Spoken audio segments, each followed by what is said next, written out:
तो dear students, हमारा जो नेक्स्ट टॉपिक है वो हमारे पास है फिजिबिलिटी ऑफ रिएक्शन या redox reaction from activity series. हमने पिछले लेक्चर के अंदर एक्टिविटी सीरीज़ के बारे में डिटेल से पढ़ा था। तो हम लोग उस एक्टिविटी सीरीज़ से किसी भी रिएक्शन की फिजिबिलिटी का अंदाज़ा लगा सकते हैं। ठीक है, फिजिबिलिटी का मतलब है स्पॉन्टेनिटी ऑफ रिएक्शन, मीन के रिएक्शन होगा या नहीं होगा, यूँ हम अंदाज़ा लगा सकते हैं। Feasibility mean spontaneity. ठीक है, तो कैसे अंदाज़ा लगाएंगे, हम इसकी मिसाल लेते हैं। मिसाल से पहले हम यह देखते हैं कि हमारे पास जो एक्टिविटी सीरीज़ है और जिसको हम लोग, इसका जो दूसरा नाम है एक्टिविटी सीरीज़ का, जिसको हम लोग रिएक्टिविटी सीरीज़ भी कह सकते हैं। ठीक है जी, रिएक्टिविटी सीरीज़। ये जो एक्टिविटी सीरीज़ है, ये हमें दो चीज़ों के बारे में बता सकती है। कैसे देखें, एक पहली बात तो ये है कि ये हमें बताती है product of single displacement reaction, mean के इसकी मदद से हम लोग डिटरमाइन कर सकते हैं कि इस चीज़ को,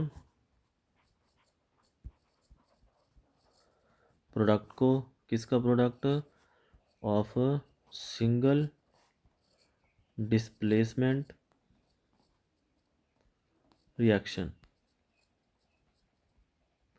ठीक है, कैसे हम इसका अंदाज़ा लगाते हैं। मिसाल के तौर पर हमारे पास दो मेटल्स हैं, एक हमारे पास मेटल M1 है, एक हमारे पास मेटल M2 है। मेटल M1 जो है वो एक एक्टिविटी सीरीज़ के अंदर हायर पोजीशन पे है। मेटल M1 जो है उसकी जो वैल्यू है वो मोर नेगेटिव है। किसकी वैल्यू, उसकी E0 की वैल्यू। ठीक होगी, अगर उसकी वैल्यू मोर नेगेटिव है तो वो क्या होगी, वो होगी higher in activity series, mean के सीरीज़ के अंदर वो हायर स्टेज पर होगी। और M2 जो है, अगर इसकी वैल्यू जो है वो क्या है, लेस नेगेटिव है, E0 की वैल्यू, E की वैल्यू, ये क्या होगी, हाँ जी, लोअर इन एक्टिविटी सीरीज़ होगी। मीन के M1 जो है वो मोर रिएक्टिव है और M2 जो है वो क्या है, लेस रिएक्टिव है। मोर रिएक्टिव वो होती हैं जिनकी वैल्यू, जो E की वैल्यू है वो क्या हो, मोर नेगेटिव हो, इसलिए M1 क्या है, मोर नेगेटिव है। ठीक हो गया। तो जैसे हम इनका रिएक्शन करवाएंगे, मिसाल के तौर पर अगर हम लोग AgCl सिल्वर क्लोराइड का रिएक्शन करवा दें, किसके साथ, आयरन के साथ। जो आयरन की वैल्यू वो हमारे पास क्या है, ये हमारे पास आयरन जो है M1 है और Ag जो है ये कि हमारे पास M2 है। अगर हम कहें कि M1 की जो वैल्यू हमारे पास वो है -0.44 और सिल्वर की जो वैल्यू हमारे पास क्या होती है, +0.080, मीन के Ag लेस रिएक्टिव है, ये एक्टिविटी सीरीज में नीचे होगी। और M1Fe जो है उसकी वैल्यू नेगेटिव है, वो क्या होगी, एक्टिव सीरीज में Ag से ऊपर होगी। तो ये असल में क्या होगा, इसमें जो Ag है वो डिस्प्लेस हो जाएगा आयरन के साथ। ठीक है, मीन के आयरन रिएक्टिव है, इसलिए ये जगह ले लेगा किसकी, सिल्वर की, और सिल्वर क्या हो जाएगा, यूँ हमारे पास अलग हो जाएगा।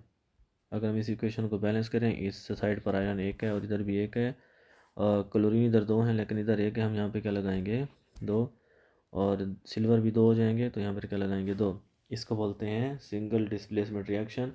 मेटल M1 मेटल M2 को डिस्प्लेस करेगी अगर वो एक्टिविटी सीरीज़ के अंदर क्या है, ऊपर लाई करती है। अगर इस रिएक्शन को यूँ कराएं कि जो Ag है वो रिएक्ट करे किसके साथ, FeCl2 के साथ, ये रिएक्शन जो है प्रोसीड नहीं करेगा क्योंकि Ag लेस रिएक्टिव है और Fe जो है वो क्या है, मोर रिएक्टिव है। यूँ जो रिएक्शन के अंदर सिल्वर जो है आयरन को डिस्प्लेस नहीं कर सकेगा।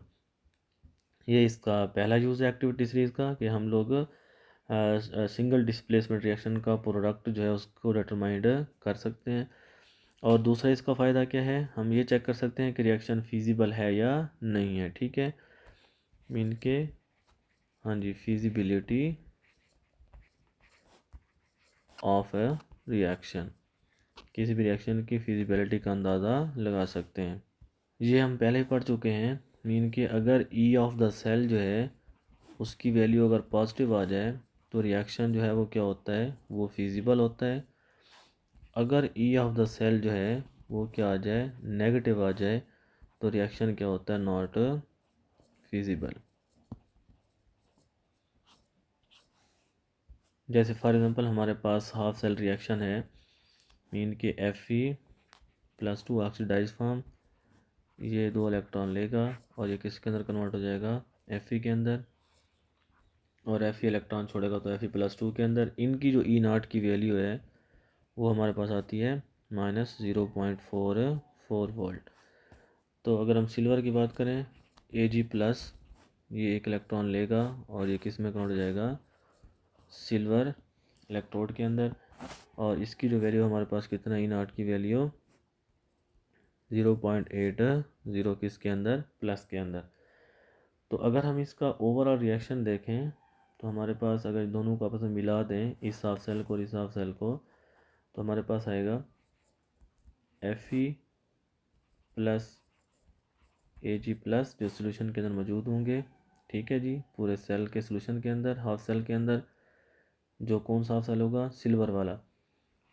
ठीक है, ये इलेक्ट्रॉन जो है लेगा, Fe जो है इलेक्ट्रॉन देगा +2, और Ag इलेक्ट्रॉन लेकर किस में कन्वर्ट हो जाएगा, मेटल के अंदर। अब जो है इस सेल की अगर हम लोग देखें ई वैल्यू को, तो उसका फार्मूला क्या होता है, E of the cell, E of the half cell, ये हमारे पास आएगा रिडक्शन नफी E of the half cell, कौन सा सेल की, जहाँ पर क्या हो रही है, ऑक्सीडेशन। तो यहाँ पर रिडक्शन किसकी हो रही है, यहाँ पर रिडक्शन हो रही है सिल्वर की, क्योंकि सिल्वर इलेक्ट्रॉन ले रहा है। तो सिल्वर की वैल्यू हमारे पास क्या थी, 0.080 माइनस, और हमारे पास जो ऑक्सीडेशन की वैल्यू हमारे पास कितना थी, 0.44। अगर यहाँ पे अंदाज़ा लगाएं, इसको जमा करें, सम करें, तो इनका हमारे पास आंसर क्या आता है, +1.24 वोल्ट आता है। ठीक, अगर हमारे पास ई ऑफ द सेल क्या आता है, प्लस में आता है, तो रिएक्शन क्या होगा, फिजिबल होगा। तो ये वाला रिएक्शन जो है जिसमें आयरन इलेक्ट्रॉन देगा और सिल्वर जो है वो इलेक्ट्रॉन लेगा, तो ये रिएक्शन क्या फिजिबल है, होगा, पॉसिबल है, और रिएक्शन हो सकता है। दूसरी मिसाल लेते हैं, ये हमारे पास क्या है, रिएक्शन फिजिबल है। दूसरी मिसाल लेते हैं हमारे पास, जैसे एल्यूमिनियम है, +3 चार्ज है, ये 3 इलेक्ट्रॉन लेगा और ये कन्वर्ट हो जाए किसके अंदर, एल्यूमिनियम मेटल के अंदर। और हमारे पास सिल्वर को हम पहले दे चुके हैं, वो 1 इलेक्ट्रॉन लेगा और सिल्वर के अंदर क्या हो जाएगा, कन्वर्ट हो जाएगा। जो एल्यूमिनियम की वैल्यू होती है वो होती है -1.66 वोल्ट, और जो हमारे पास Ag की वैल्यू अभी हम देख रहे थे, +0.080 वोल्ट होती है। अगर हम लोग इस रिएक्शन को कुछ यूँ लिखें कि हमारे पास जो एल्यूमिनियम है +3 की सूरत में, हाँ जी, सिल्वर से इलेक्ट्रॉन लेगा और ये कन्वर्ट हो जाए Al के अंदर, और सिल्वर कन्वर्ट हो जाए किसके अंदर, प्लस के अंदर। ठीक है, अगर इस इक्वेशन को बैलेंस करें तो हमारे पास क्या होगा, 3 Ag आएंगे और यहाँ पे 3 Ag+ बनेंगे, क्योंकि 1 Ag 1 इलेक्ट्रॉन देता है, तो हमारे पास 3 आएगा। अगर हम इस इक्वेशन की ई ऑफ द सेल मालूम करें, ये बराबर ई ऑफ द सेल का फार्मूला क्या होता है, रिडक्शन हाफ सेल की ई की value minus oxidation half cell की ई की वैल्यू। ठीक हो गया, तो रिडक्शन किसकी हो रही है, यहाँ पर एल्यूमिनियम की हो रही है। एल्यूमिनियम की वैल्यू हमारे पास कितना थी, -1.66, और हमारे पास ऑक्सीडेशन किसकी हो रही है, ऑक्सीडेशन सिल्वर की हो रही है, क्योंकि वो इलेक्ट्रॉन दे रहा है, तो इसकी वैल्यू कितना है, +1.080 -1.66 +-, -0.080। तो टोटल आंसर कितना है हमारे पास -0.86। अगर वैल्यू जो है ई ऑफ द सेल किस में आ रही है, नेगेटिव में आ रही है, तो रिएक्शन क्या होगा, नॉट फिजिबल होगा। हाँ, इस रिएक्शन को हम यूँ करा सकते हैं कि जो एल्यूमिनियम है वो इलेक्ट्रॉन दे Ag+ को, एल्यूमिनियम कन्वर्ट हो जाए +3 के अंदर और सिल्वर कन्वर्ट हो जाए किसके अंदर, Ag के अंदर, फिर ये रिएक्शन पॉसिबल है। और इस तरह से रिएक्शन जो है ये पॉसिबल नहीं है। तो स्टूडेंट्स मिलते हैं इंशाल्लाह नेक्स्ट लेक्चर के अंदर, तब तक के लिए अल्लाह हाफिज़।